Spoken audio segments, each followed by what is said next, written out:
Kumusta kamong tanan? Hinaut pa unta nga naa mo sa maayong kamot karon. Bago lang kong miabot, miingon ang akong asawa nga usa ka mag-video magpaalot. So bago lang kong nagpaalot og miingon ang nag-alot, ako bang gusto mo nga akong kulayan, akong hatagan og akong tinaon ang imong buhok og itom, apan akong giingnan nga ayaw na lang basig magwapo ko. So wala na ako ipatina ang akong buhok. So wala ko'y problema gwapo o dili, pero I'm just kidding, nagkomedya lang ko guys. So karon panahon na muadto kita sa atong pagtuon. Apan sa dili pa, gusto lang kong magpasalamat sa tanan nga mitabang aron nga kita makatuon gihapon sa pulong sa atong Ginoong Hesukristo. So karon atong tun-an ang usa ka tawo nga mao'y nakapausob sa Kristyanismo, mao'y nakapadako sa Kristyanismo nga gikan sa usa ka syudad dito sa Jerusalem, nasabwag sa tibuok kalibutan ni atong panahon na nakaabot sa Roma og na-converter ang mga Roma. So atong tan-awon kung kinsa ning tawhana nga atong tun-an karon. So sa dili pa kita magsugod, atong ihatag ang tanan. Mag-ampo kita. Amahan namong langit nun, daghang salamat karon. Daghang salamat sa kinabuhi sa imong sulugoon nga usa ka tawo nga ang huna-huna i-destroy, nga gubaon ang imong mga sumusunod. Apan ikaw adunay plano niya, imo siyang gigamit. Ginoo ba ni kami karon, nagahangyo ako nga imong abrihan ang tagsa-tagsa namo kasing-kasing. Hinaot pa unta nga kami makadungog sa imong pulong ug kami usab mahibalo nga imo kaming gamiton, nga bisag unsa kadako sa among sala, imo gyapon kaming gamiton, Lord. Ginoo uban ni kami karon sa among pagtuon. Hinaot pa unta ang Espiritu Santo mao'y magatultol kanamo, magaabri sa among kasing-kasing. Ginoo, himua kami nga humble, mapainobsanon, mapasayloon. Ginoo, kining tanan among giampo sa ngalan sa among manluluwas nga si Jesus.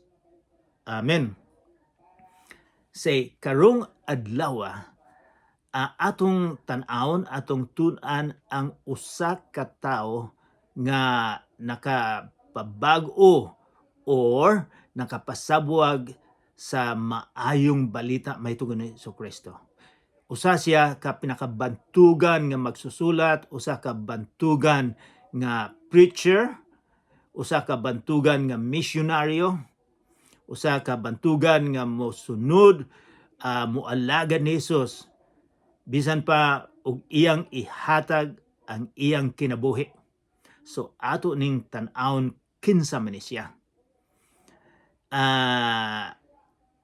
Ang uban, usay makadungog kong uban maghatag og testimonyo nga sila nahimong Kristohanon nga didto sila sa preso. Mapriso na priso og sobra sa 30 ka tuig, apan didto niya nahibaw-an ang atong mangluluwas nga si Jesucristo. Nabag-o siya. Sa Amerika dinhay mga gang leader nga bantugan kaayo, apan nahimo siyang Kristohanon. So daghang mga istorya ingon ana. Ako wala ko'y istorya nga gwapo ko yung paminaon, pero nahimo akong Kristohanon sadyang sa pagtrabaho nako sa barko nga naabutan mi og dako kayong bagyo din sa Pacific Ocean. Dito nako akong gihatag ang akong kinabuhi aron nga mag-alagad sa atong Ginoong Hesukristo. So karon atong tan-awon ang usa ka tawo nga dako kayog impact sa Kristyanismo. Ato ang iyang ngalan, ato na ning nahibaw-an, ato na ni siyang nahibalagan sa pagtuon nato sa Kapitulo 7, sa pinakakatapusan nga bersikulo sa kapitulo 7 sa sinulat ni San Lucas ni Dr. Luke. Naibalo atong gitun-an si usa ka tao nga ang ngalan niya si Esteban.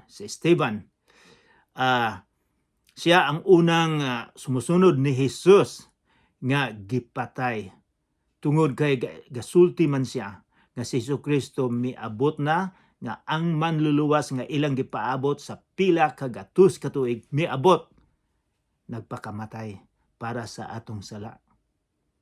Gipatay siya og sa diyang sa wala pa siya mamatay miingon siya, nakita nako ang langit nga miabri og si Jesus galingkod o gatindog sa tuo sa Amahan. Og miingon usab siya, pasaylua kining mga tawhana nga mibato nako. Usa sa mga tao didto mao si Pablo. Kadaghanan nato mosulti kita ang ngalan niya si San Pablo. Ang tinuod niya ngalan mao si Shaul. Si Shaul ang buot ipasabot nga giampuan sa iyang ginikanan nga gamiton si Shaul. So, pero sa pag-alagad niya sa Ginoo didto sa mga lugar sa mga Grego, gibalhin ang ngalan niya og Paul. So naibalo na ta ani pag humagpila ka gatos ka tuig ang iyang ngalan gidugangan na og San Pablo. Apan si San Pablo miingon nga kung ikaw sumusunod sa iyang sulat dito sa mga Kristiyanos sa Efeso, sa Corinto, miingon siya kanang sumusunod ni Jesus maoy mga santos. So ato lang ni siyang ngalan og Shaul or Saul Shaul. Or Paulo or St. Paul kung moagi ka mo paingon ka dito sa Dumaguete sa dili pa ka moabot sa syudad sa Dumaguete adunay sikat kaayo nga university St. Paul kana gikan na sa ngalan ni Shaul. Okay, atong butan ngalan na Shaul. Okay, so kalimtan lang nato jutay ng San Pablo. Atong gamiton ang sinultian sa Biblia. Kay mao man ni original. Ang uban nagsunod-sunod lang nag-iis lang nila.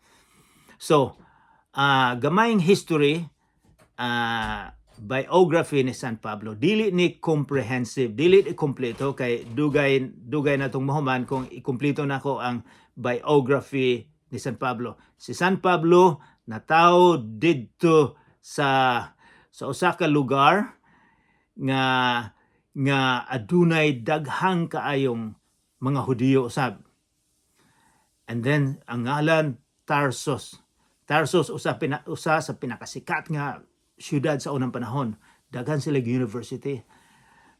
Usa sa mga sikat nga syudad Roma, Alexandria, Egypt, Antioch, Tarsus. Gikan didto siya natao. Ang iyang amahan Hudiyo usab. Pero ang ilang sunultian Grego. So ang iyang amahan membro sa usa ka relihiyon nga Fariseo. Usa ka grupo sa mga na ato na ning nabawan usa sa grupo sa mga Hudiyo sa relihiyon nila nga strikto kaayo nga mosunod gyud sa mga daghang kaayong mga sugo. Mituo gyud sila nga makaduol ka sa Ginoo, malipay ang Ginoo kung katong mga daghang kayong sugo nga gisugo ni Moises o katupang uban nga gihimo-himo nilang sugo imong tumanon. O kung maghatagag sakripisyo sa templo o pila ka gatos ka libo ang imong ampuon, malipay na ang Ginoo. Mao ni sila Fariseo. Ang papa niya Fariseo o citizen siya. Citizen siya sa Roma. Citizen lumulupyo. Ako diri pag-abot na ako mga 45 na katuig karon, citizen ako sa Canada. So sa unang panahon, kung citizen ka sa Roma, Roman citizen, daghang kag pribilehiyo. dili ka pwedeng makasukaso dayon nila kung dili ka malipay sa ilang desisyon. Mingon, muadto ko sa emperador. O di ka pwedeng malatigo. So kung Romano ka, sikat ka. Ang papa niya, Romano, o na inherited po niya nga kini si San Pablo, Romano usab. O ka-eskwela siya didto sa Tarsus, o paghuman miadto siya sa Jerusalem, nag-eskwela usab siya sa usab ka pinasikat nga rabbi si Gamaliel. So kini siya kumpleto ni siyang pagka-Hudiyo. Murag kini siya ang murag number 1 nila. So tan-aw nato ang kinabuhi ni Pablo. So sa atong pagtuon dito sa kapitulo 7 nga gipatay nila si Stephen, pagkahuman ana si San Pablo, ang iyang huna-una mao nga gukdon, hunungon, patyon, prisuhon ang mga sumusunod ni Jesus. Kay mituo siya nga kini sila mga piki nga mga tao. Kay mituo man siya nga gipaabot pa nila ang manluluwas. Karon kining mga sumusunod ni Jesus, miingon man sila, nagsermon man sila sa mga kalungsuran nga ang Mesayas, ang manluluwas, miabot na si Jesucristo. Nga maoy nagpakamatay ka nato para sa atong mga sala. Si San Pablo wala gyud mutuo nga kining ilang sermon sayop ni kaayo. Kay nganuman nga kana si Kristo nga manluluwas, nganong nagpalansang man sa cross, nganong namatay man nga kung siya ang manluluwas. Nganuman nga ang iyang mga disipulo taga-bukid, mga mangingisda lang, nganong wala man siya gatuon dinhi sa among sikat nga eskwelahan. O ang iyang paglantaw nga ang manluluwas usa ka general, usa ka sikat nga tao, si Jesus dili man. So gusto gyud niya nga patyon, hunungon ang Kristyanismo. So karon muadto na kita sa dugay-dugay ang atong introduction, muadto na kita sa kapitulo 9. Ang pagkakabig ni Saulo, nahimo siyang sumusunod. Kinsa maning tawhana nga ang iyang huna-una nga gubon, patyon ang mga sumusunod ni Jesus. Ang mo ni iyang plano, apan ang Ginoo adunay laing plano para sa iya. Ug ang plano sa Ginoo maoy masunod, dili ang plano sa tao. So tan-aw nato unsay nahitabo ni San Pablo or ni Shaul. Ato lang tawagong Shaul, ha? Versikulo 1. Guys, okay ba? Abrihan ninyo ang Bible sa sinulat ni Dr. Luke sa mga buhat, kapitulo 9, chapter 9. So magsugod na kita din sa chapter 9. Magsugod na pagbasa. Verse 1. Niadtong higayuna, nagpadayon si Shaul sa mapintas nga pagpanghulga sa pagpatay sa mga tinunan sa Ginoo. Miadto siya sa Pangulong Pari. So, atong mahibawan dito sa versikulo 1 nga siya nagpadayon. Mura ni siya mapintas. Dinay gaingon nga kining mapintas nga pulong, mura ni siya og ihalas nga baboy nga gikaon ang mga corn, ang tanan giguba niya, or usa ka mga grupo sa mga sundalo nga ang syudad giguba. Mao ni mapintas sa original nga translation. Mao ni si Shaul, og gipamatay matinunan, og paghuman miadto siya sa Pangulong Pare, high priest, si Caifás. Kining Pangulong Pare, mao ni siya ang nagsintensya sa atong Ginoong Jesucristo nga patyon. So nangayo siya og documentation, nangayo siya og papilis nga dakpo niya dito, prisuhon niya, dalhon niya. ang mga Kristyanismo nga nagdalagan kay sa pagsugod na sa kalisod sa kinabuhi sa mga Kristyanismo dito sa Jerusalem, daghang nanalagan, nagtago sila. So iya pong gokdon para hutdon yun kining mga sumusunod ni Jesus. Verse 2, og nangayog mga sulat nga magpaila kaniya ngadto sa mga sinagoga sa Damascus nga siya gitugutan sa pagdakop sa mga sumusunod sa dalan. Nga iyang makit-an didto lalaki o babae o pagdala kanila balik sa Jerusalem. So nangayo siya papilis nga iyang dakpon ang mga Kristohanon muadto siya sa mga sinagoga. Sinagoga gamay nga simbahan. So ang mga Kristiyanos wala pa gyud mubulag sa mga Hudiyo. Nagsimba gihapon sila sa mga sinagoga. Ug didto ang utos, ang direksyon, ang plano ni San Pablo nga hutdon, gokdon ang mga Kristyanismo.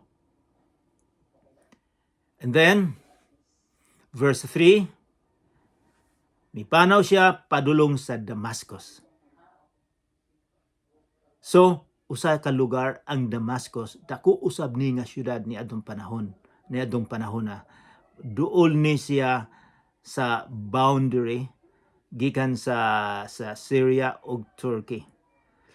Mao ni ang Damascus.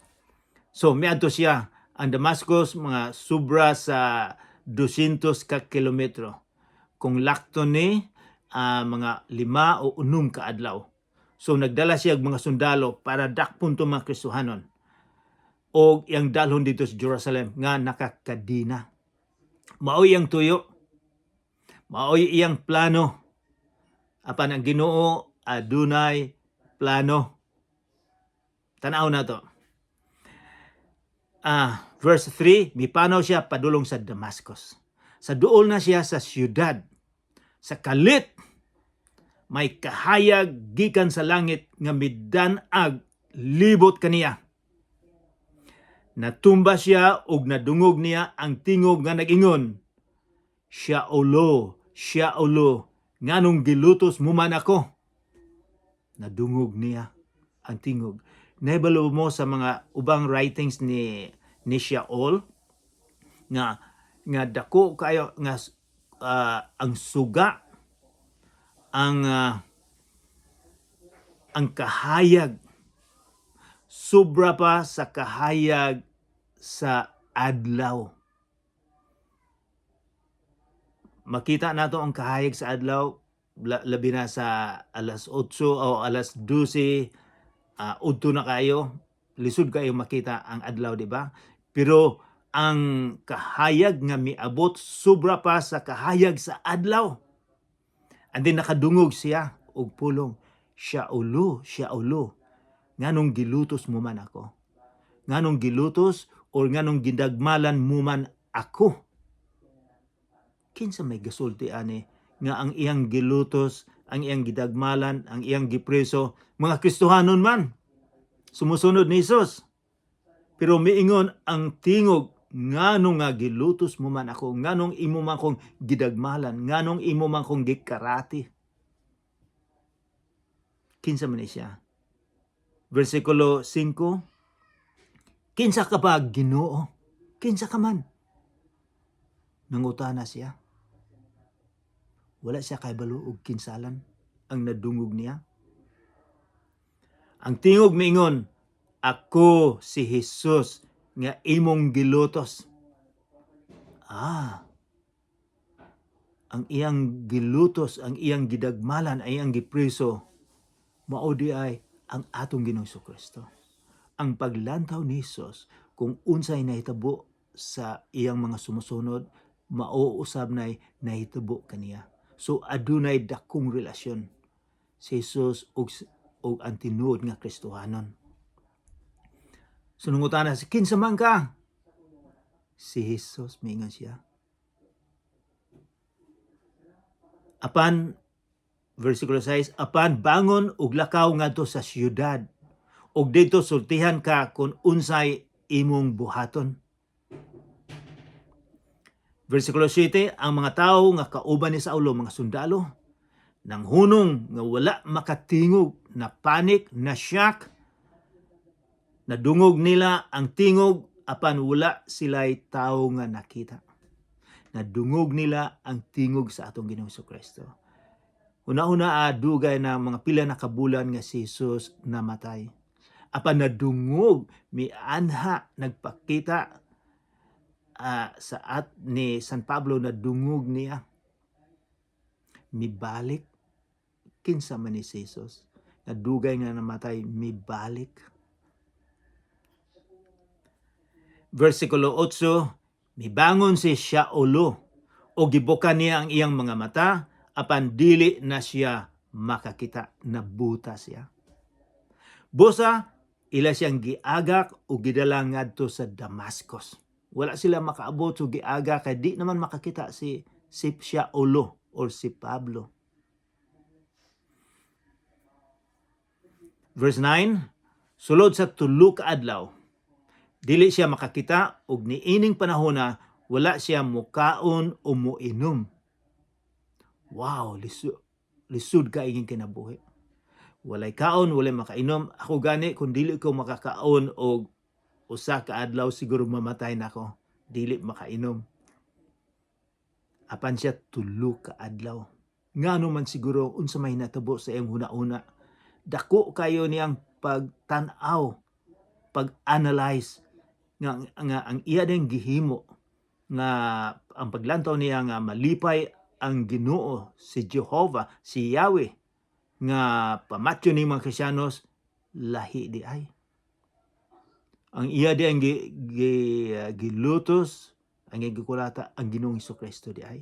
So dako kayong pagbalhin sa iyong panghuna-una, na bag-o siyang pagkatao. Verse 10, dito sa Damascus, may usa ka tinun-an nga ginganlag Ananias.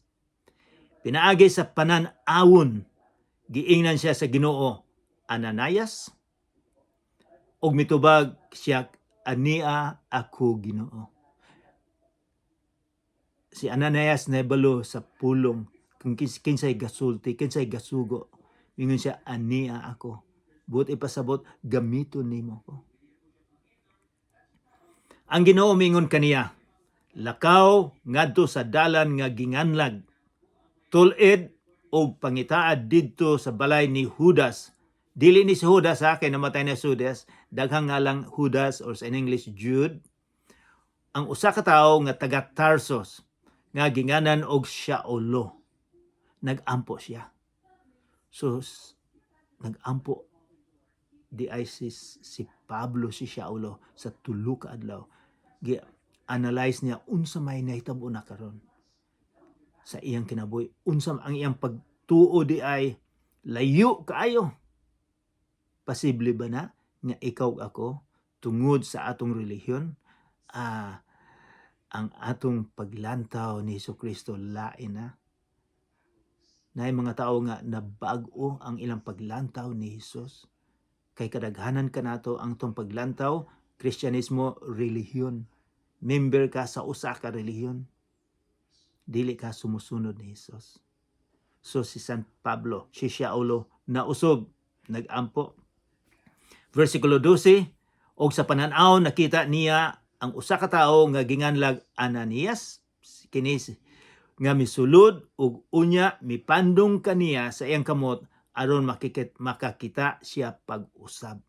So si Ananias miadto sa usa ka balay nga didto si Saulo ug gipandungan siya.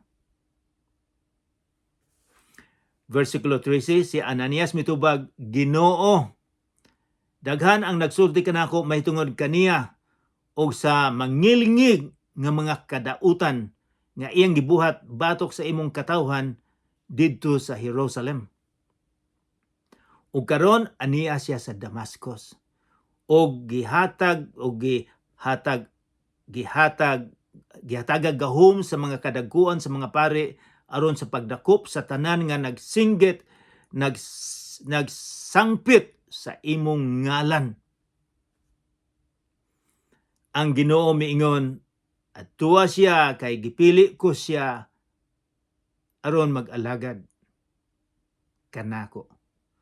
Usa ka tawo nga killer apan gipili sa Ginoo nga siya ang mag-alagad. Lisod kay natong masabtan. Sa pagpaila sa akong ngalan, so unsay trabaho ni Saulo? Ipaila niya ang ngalan sa akong ngalan ngadto sa dili mga Hudiyo o sa mga hari ingon sa mga katawhan sa Israel. So mao'y iyang miingon siya nga sa mga Gentiles siyang magsulti kanako, sa mga hari, sa mga emperador siya ang musulti may tungod nako, og ang og sa mga dili og sa mga Hudiyo. Insya mao na iyang trabaho.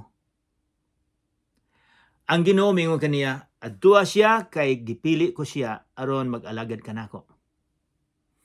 Pagpaila sa akong ngalan ngadto sa mga dili Hudiyo o sa mga hari ingon man sa mga katawhan sa Israel. Verse 16, og ipakita ko kaniya ang tanan nga iyang pagaantuson tungod sa akong ngalan.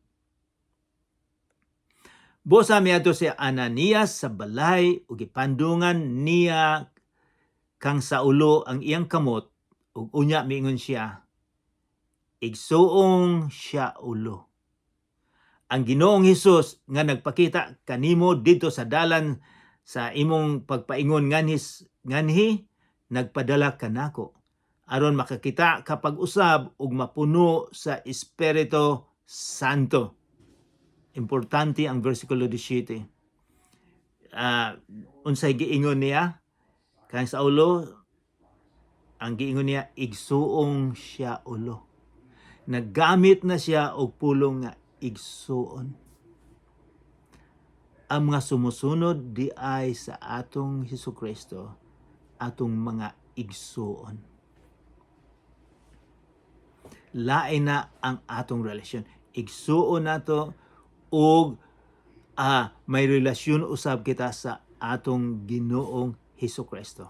Kung unsay mahitabo kanato, unsay pagdagmal, pareha lang usab ni nga gidagmala nila ang atong Ginoong Hesukristo.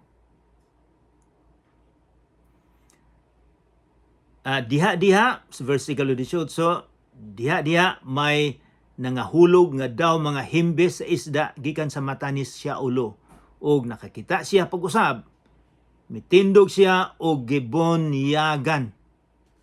Sa dihang sa versikulo 17, sa dihang gipandungan siya, nakadawat siya sa Espiritu Santo. Og karon nga nahibalo na siya kung unsay kinsa ni si Jesus, di na pa siya nagpabunyag. Ang buot ipasabot akong ipakita sa kalibutan nga ako musunod ni Jesucristo. Nga ako that I am identified with Jesus Christ. Nga ang paglantaw sa mga tao na ako, sumusunod ako ni Jesus. Mao'y simbolo sa baptism. Na bag-o si San Pablo, si Saulo. Ang nganong nagpabaptize siya, kay simbolo na nga ang atong Ginoong Jesucristo nagpakamatay didto sa ilalom sa yuta, pagkatulo ka adlaw mibangon na buhi. Ang bautismo usab buot ipasabot ang imong karaan nga kinabuhi, past life, ang imong huna-huna, ang imong direksyon sa imong kinabuhi, gipatay na imong gilubong o nabag-o ka ng pagkatao. Mao nay simbolo sa baptism. Gibutang ka sa tubig, paghuman mihawas ka sa tubig, bag-o pagkatao. Bag-o ang direksyon sa imong kinabuhi, bag-o ang imong paglantaw sa atong Ginoong Jesucristo, bag-o ang imong kinabuhi, born again. Mo na giyon nila. And then verse 19, og mikaon siya og nabusog.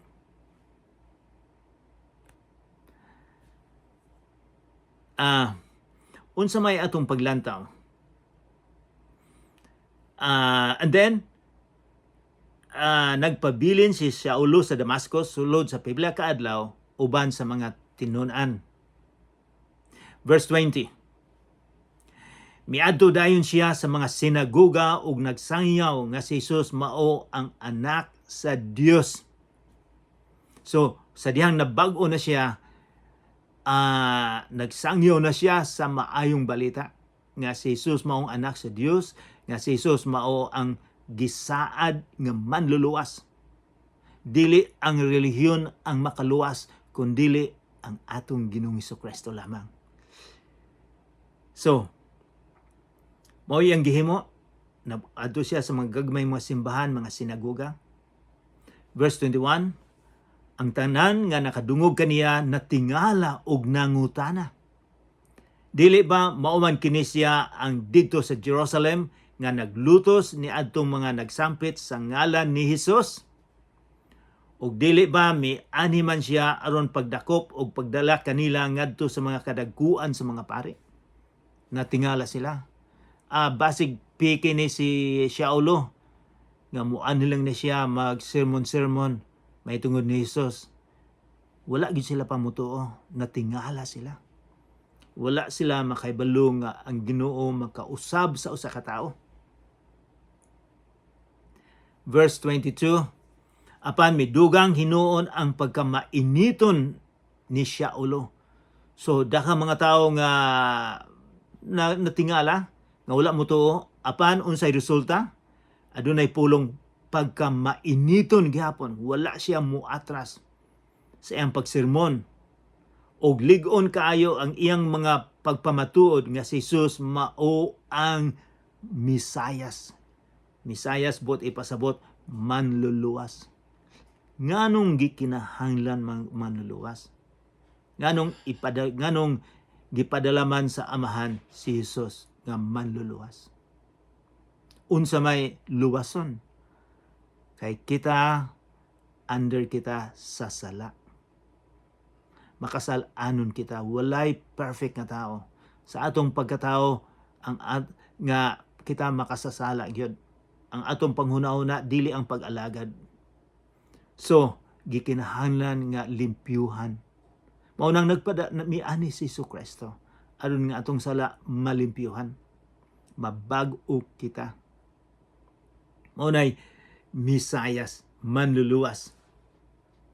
Kay sa unang panahon, sa ako nang giingon ninyo, sa panahon ni Jesus, panahon ni Saulo, panahon ni Pedro, ni Juan, maluwas ka lang kung muadto ka sa templo o mag-offer ka o mga baka, mga karnero, sunugon aron nga maluwas ang imong sala, malimpyuhan tungod sa imong gihalad. Ang halad dili na makakuha sa imong sala, kundili ang gihalad nga lawas sa atong Ginoong Hesukristo mao'y makapakuha sa atong sala kung mutuo ug mosandig kita sa iyang gihimo. Maluwas kita sa atong mga sala. And then, unahon nato, balikon ako verse 22. Apan midugang hinuon ang pagkamainiton ni Saulo ug lig-on kaayo ang iyang mga pagpamatuod nga si Jesus mao ang Misaya. Lig-on ba ang imong pagpamatuod nga si Jesus ang Misaya? Nahibalo ba ka nga si Jesus ang Misayas, dili ang atong relihiyon? Tungod niini, wala makatubag kaniya ang mga Hudiyo nga nagpuyo dito sa Damascus. Sa paglabay sa daghang mga adlaw, naglaraw ang mga Hudiyo sa pagpatay kang Saulo. Gusto nilang hunungon si Saulo. Apan nahibaluan kini ni Saulo. Giatangan nila siya sa mga ganghaan adlaw o gabi aron ilang patyon si Saulo. Si Satanas gustong hunungon ang ang pagsabwag sa maayong balita. Apan usa niya na kagabi gikuha si Shaulo sa iyang mga sumusunod o gitunto nila siya sa sulod sa bukag gikan sa itaas sa parel. So si Shaulo ilang gibutang sa dako kaayong bukag o gipaubos dito sa parel para makaiskapo siya. Verse 26, miadto si Shaulo sa Jerusalem. Gikan siya dito, sikat siya dito, og misulay sa pag-apil sa pundok sa mga tinunan. Gusto siyang moapil dito. Apan wala sila mutuo nga usa na siya katinunan, busa na nga hadlok silang tanan kaniya. Normal nang mahadlok. Ikaw, nahibulo kami nga imo kami patyon, ipapreso. Karon, unsa may nahitabo nimo nga nabag-o ka naman.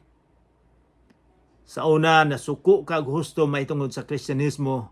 Karon, nganong naapil naman ka ni ining grupuha. Apan si Barnabas, verse 27, mitabang kaniya o gidala siya ngadto sa mga apostoles.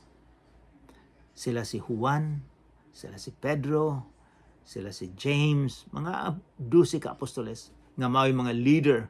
Ang mga apostoles wala man midalagan, dito man lang sila sa Jerusalem. Katong mga libo-libo nga na-converter, mauto'y midalagan. And then, gisaysayan sila ni Barnabe, may tungod sa pagkakita sa ni Shaulo sa Ginoo. Dito sa dalan, ug nga nakiksulti kaniya ang Ginoo. Iya usab silang gisuginlan sa maisugon nga pagwali ni Shaulo sa ngalan ni Jesus didto sa Damascus. Busa, mitipon si Shaulo kanila ug milibot sa tibuok Jerusalem nga maisugong nagwali sa ngalan sa Ginoo. Gikinahanglan nga isog kang mawali sa unang panahon.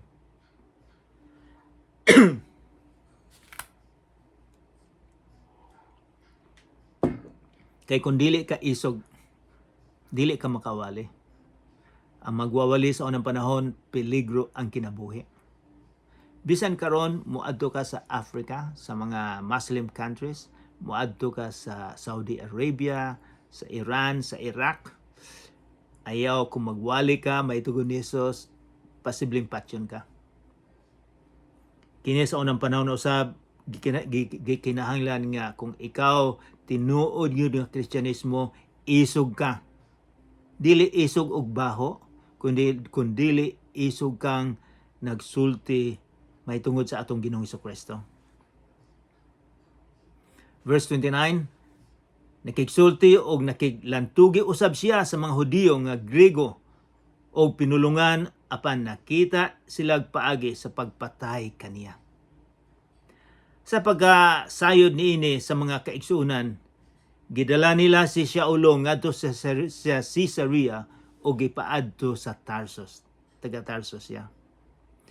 Busa ang simbahan sa tibuok Judea o sa Galilea o sa Samaria nakabaton gayod og kalinaw og nalig-on. So sa wala na si Shaulo, adunay gamay nga kalinaw dito sa area. Sa nagkinabuhi sila nga mahadlukon sa Ginoo og tinabangan sa Espiritu Santo, midaghan ang sakop sa simbahan. Unsay nakapadaghan? Dili tungod nga sila nagsermon may tungod ni Hesukristo, kundi tungod sa Espiritu Santo nga maoy mo sulod sa kasing-kasing, nga maoy makatulisok sa atong kasing-kasing, nga kita mo duol ni Jesus, ang Espiritu Santo. Unsa may atong buhaton, unsa may atong naantiguhan may tungod sa kinabuhi ni Shaulo. Usa niini mao nga bisag unsa ka grabe ang imong kinabuhi, kung unsa ka grabe ang imong gihimo, kung ang Ginoo kuhaon kaniya, gamiton kaniya, wala kay mahimo. gamiton ka sa Ginoo. So mauna kung mulantaw kita sa usa ka tawo nga naay gihimo murag nga dili maayo nga layo sa Ginoo, mag-ampo ka. Mag-ampo kita nga kini siya gamiton sa Ginoo. Kinahanglan mapasayloon kita. Kay wala ka kabalo nga kini diya siya gigamit sa Ginoo nga mabag-o siya. Bisag unsa kadako sa atong sala, ang Ginoo makapabag-o kanato. O walay laing makapabag-o, mao lang ang atong Ginoong Hesukristo. Ang pag-ampo nato sa atong Ginoong Hesukristo dili sayang kay tinuod nga siya Ginoo na buhi. Og siya karon galantaw kanimo og kanako. Galantaw sa kalisod sa atong kinabuhi.